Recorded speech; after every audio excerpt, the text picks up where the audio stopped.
Pembantu baik hati dan mempesona. Bab 8. Posisi sekretaris Edwin sudah terisi oleh Mirna. Walaupun sebenarnya Edwin kurang cocok dengan Mirna, tapi dia harus profesional kalau pekerjaannya membutuhkan sekretaris, juga berusaha untuk tidak asal memutuskan mengganti karyawan yang dirasa tidak cocok. Apalagi Indra sudah merubah isi kontrak kerja dan bisa saja keputusan sepihak akan merugikan perusahaan. Tanpa melihat Mirna yang sepertinya berusaha mendekati dirinya, sementara ini Edwin cukup puas dengan hasil kerja Mirna. Mirna sendiri merasa di atas awan saat diterima sebagai sekretaris Edwin. Kesempatan untuk dekat dan mendapatkan hati Edwin semakin besar. Aku harus bisa mengambil hati Mas Edwin, agar masa depanku lebih terjamin. Sejak Kak Amira pergi, aku tidak bisa hidup seperti dulu. Susah cari kerja yang penghasilannya besar tapi nggak capek. Mas Edwin solusi dari permasalahan hidupku, batin Mirna. Lagi pula Mas Edwin ganteng kok, nggak rugi juga walaupun dia lebih dewasa dan sudah punya anak. Kadang yang pengalaman lebih menarik, batin Mirna lagi sambil tersenyum. Mirna, kamu sudah catat semua hasil rapat? Tanya Indra, karena melihat Mirna hanya senyum-senyum sambil menatap Edwin. Sudah Pak, sahut Mirna. Padahal sejak tadi dia hanya melamun memikirkan rencana mendekati Edwin. Mas Edwin, besok weekend ada rencanakah? Tanya Mirna saat dia dan Edwin keluar dari lift menuju ruang kerja Edwin. Ini di kantor, biasakan panggil aku Pak Edwin. Iya Mas, lupa. Pak Edwin. Edwin hanya menghela nafasnya, lagi-lagi Mirna menggunakan panggilan yang tidak profesional saat jam kerja.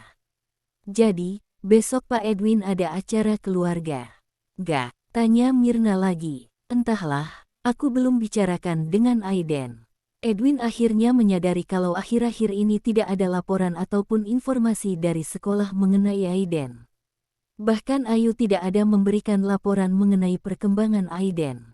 Memutuskan pulang lebih cepat untuk menanyakan langsung pada Ayu. Kek, apa kamu yakin tidak ada yang ditutupi? Tanya Edwin lagi. Nggak ada Pak, jawab Ayu.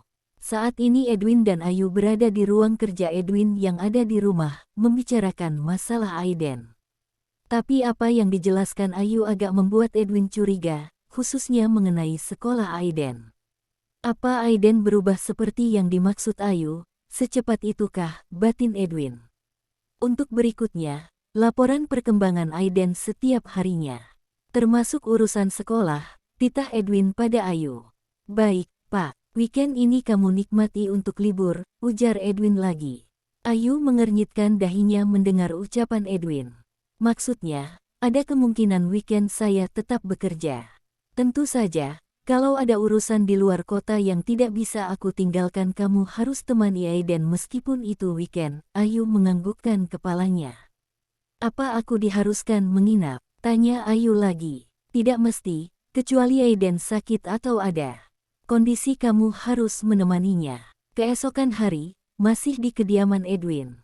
Aiden bangun agak lambat dari biasanya. Dia mencari Ayu karena membiarkannya kesiangan. Non Ayu sepertinya nggak datang, ini hari Sabtu. Tuan Aiden, kan libur sekolah, jawab asisten rumah tangga saat Aiden menanyakan keberadaan Ayu. Oh iya, aku lupa. Aiden, panggil Edwin. Aiden yang berada di dapur untuk mencari tahu keberadaan Ayu, menghampiri papanya. Apa hari ini kamu ada rencana ingin keluar atau tetap di rumah? Belum sempat Aiden menjawab, terdengar panggilan dari seseorang yang membuat perhatian Edwin dan Aiden menoleh ke arah suara. Selamat pagi Aiden sayang, sapa Mirna. Wah, kamu makin besar aja, ganteng pula mirip papamu, puji Mirna. Aiden hanya diam dengan raut wajah datar tidak menanggapi apa yang diucapkan oleh Mirna.